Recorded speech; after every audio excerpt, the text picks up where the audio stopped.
So Kitsch recently hit $500 million without any funding whatsoever. And they have some great ads live. They're doing a lot of scaling via paid, but there's one specific ad format that they're missing. So they have this very soft, kind of girly aesthetic as a brand, but every single ad that they have running, and don't get me wrong, they have a lot of ads running, as you can see, over 1,400, but basically all of them are either just like these product shots or these kind of just like standard creators.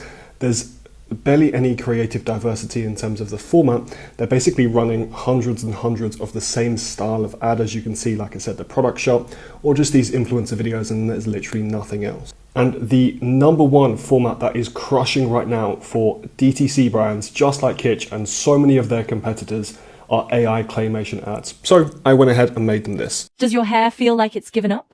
You're tired of the constant breakage, the dullness, and that weighed down feeling. But you're also tired of the mountain of plastic bottles piling up in your shower. Traditional shampoos are packed with harsh sulfates that strip your hair.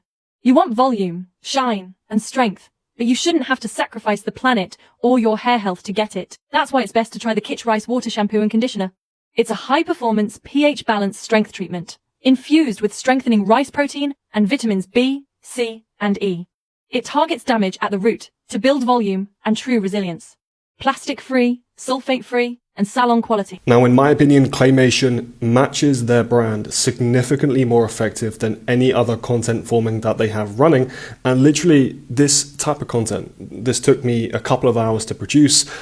Something like this manually would take weeks and weeks pre-AI, which is why there is so much benefit to leveraging this technology. Now, don't get me wrong, their ads are obviously working because they are a very quick scaling brand. They're doing $500 million, like I mentioned, without funding. They have tons of ads live, which means they're obviously working. But every single one of their ads, and every ad basically on Meta right now, is competing with hundreds of these other beauty brands doing the same product shot plus influencer formula for their ads.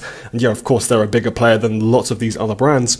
But the issue is that it's becoming more and more saturated. Something like this, it's creative and format diversity. It's something different. Their audience hasn't seen this, and it will stop the scroll so much more effectively because no one else yet is making ads that look like this. And that is the main benefit of this format diversity, of being able to run things like claymation and animation style ads with AI.